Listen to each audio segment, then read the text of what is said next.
معنا مداخلة، نسمع كده. ألو، مساء الخير يا فندم. يعني الحقيقة أنا حبيت بنت، وعشان خاطرها اتنازلت عن حاجات كتير أوي أوي، ودلوقتي هي كلامها اللي بيمشي في حياتي، وكل القرارات هي اللي بتاخدها، والرأي الأول والأخير بتاعها، ومفيش حد يقدر يناقشها في الكلام. وأنا عشان بحبها بعدي وبكبر دماغي في حاجات كتير. الغريب كمان إن أمي بتقعد تقطم فيا في الكلام،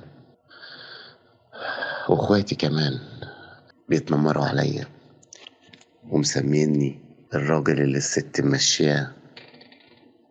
الغريبة كمان إن هي بتهزقني وبتقول إني ما عنديش نخوة. مش عارف ليه كده. وبقت عايشة مع أصحابها، رجالة وستات، وأنا للأسف ماليش أي لازمة، مركون على الرف تماما. أنا شغال بس أجيب فلوس للبيت وخلاص. المهم كمان إن مش من حقي إن أنا أعترض على أي رأي أو أي تصرف هي بتعمله. لا والجديد كمان إنها بتهددني إنها ممكن تسيبني في أي وقت.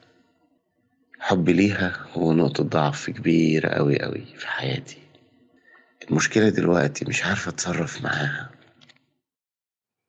لا، انت محتاج اكتر من كده. انا لازم اشوف في ايه في تاريخك قبل كده اللي خلاك ضعيف هذا الضعف. يعني ايه انها ممكن تهزقك او تغلط فيك؟ على فكرة، احنا لازم يكون عندنا مبدأ ان ما اتخلقش اللي يهزقنا، فاحنا ما بنغلطش عشان ما نتهزقش. لكن كمان مراتك، يعني انا اسفه اني بقول بتهزقك، بس انت اللي قلت. ازاي بتقبل ده اساسا؟ وعلى اساس ايه؟ وطالما وتتنازل ليه؟ يعني ايه ابدا رساله اقراها بواحد بيقول انا اتنازلت عشانها، او واحده بتقول انا اتنازلت عشانه؟ بتتنازلوا ليه؟ احنا بنبدا العلاقه من غير تنازلات. احنا بنبدا العلاقه ان احنا الاتنين بندي عطاء غير محسوب، لكن مش تنازل غير محسوب. فانت من الاول هي استرخصت اللي انت بتديهولها. وانت عشان انسان كويس، على فكرة انت انسان كويس وطيب ومحترم، هي عمالة تدوس وعمالة تزيد. وهقول لك تاني، دي كانت عايزة واقفة من الاول. والنهاردة تقول لي اعمل ايه؟ اقول لك احتمال الطلاق يصلحها. مش دايما الطلاق بيبقى هو اللي بيدمر الزواج، لا لا لا. اوقات الطلاق وانها تجرب تعيش وتتحرم منك، وتنحرم من عطائك، وتنحرم من وجودك، تحس بقيمتك، ترجع كويسه. ان ما حسيتش، خدها الشر وراح، بناقص منها خالص. حاضر، عايزين فاصل، نطلع فاصل ونرجع تاني.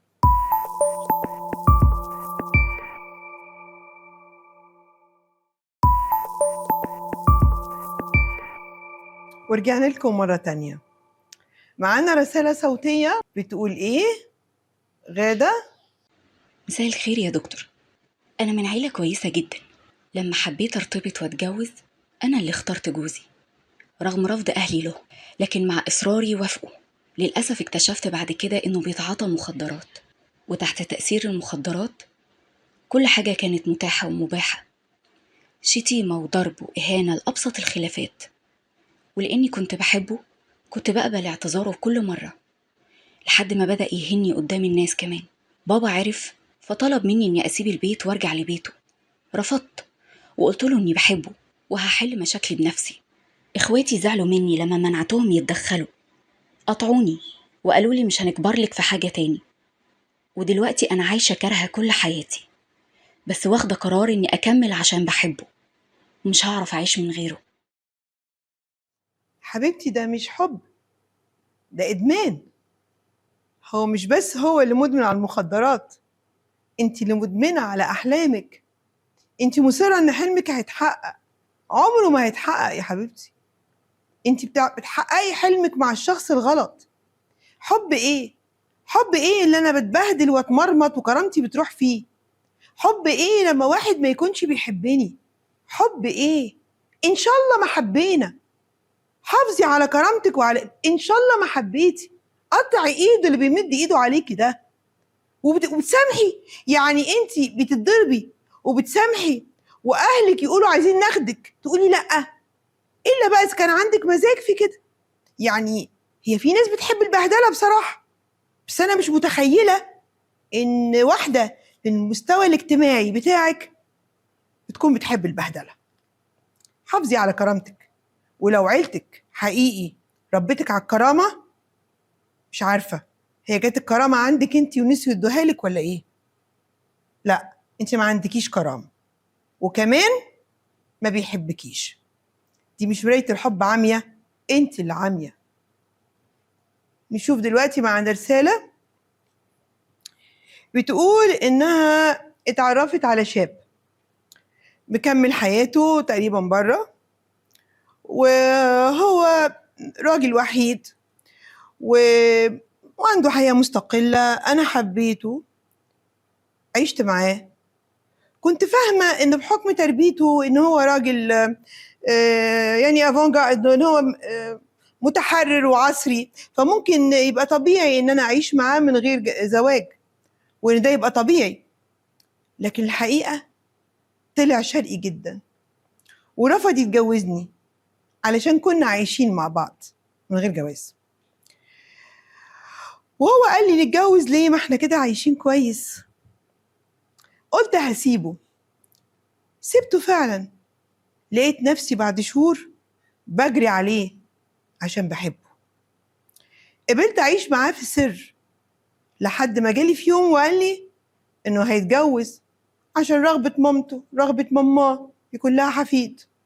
وفعلا اتجوز وأنا خسرت كل حاجة. أنا عايزة أوضح نقطة صغيرة. إحنا لما كنا بنقول زمان إن مفيش داعي تسلمي نفسك لراجل قبل الجواز عشان بيبقى كده أخد اللي هو عايزه، الكلام ده غلط. لأن لو المبدأ كده كان اللي يتجوز زوجة وياخد اللي هو عايزه يبقى عايز طلقها. هو بيتجوزكيش علشان استرخصك، مش علشان أخد اللي هو عايزه. هو شافك رخيصة حبيبتي، وإنتي فعلا بتتعاملي معاه إن ملكيش سعر. إنتي يعني إيه عايش برا مصر فنعيش زي الأجانب؟ طب وهو أنا مش عايزة أتدخل في الدين ولا يعني أقول إيه، بس فين دينك؟ فين عاداتنا؟ فين تقاليدنا؟ طيب جربنا ده وغلطنا وربنا يسامح، قلنا نتجوز وقال مش هتجوز، احنا عايشين مع بعض وقبلتي وبعدين سبتيه ورجعتي. هو ده ايه؟ حب تعذيب ذات؟ ده مش حب أعمى. انت بتحبي تعيشي مظلومة، صدقيني ده مش حب أعمى. انت بتحبي تعيشي مظلومة، بتحبي تعذبي ذاتك. هي دي الحقيقة. أعتقد إنك محتاجة تبصي لنفسك صح أكتر من كده. لازم تاخدي موقف في حياتك، يا إما اللي جاي بكرة وحش قوي. بدأنا النهاردة إنه اتجوز، بكرة هيقفل سكة في وشك، يمكن يعمل لك بلوك، ولو كلمتيه أكتر من مرة يمكن يهددك. كده كفاية. معانا رسالة صوتية نسمع. مساء الخير. أنا وابن الجيران كنا بنحب بعض من واحنا أطفال صغيرين، كنا مع بعض حتى واحنا في المدرسة،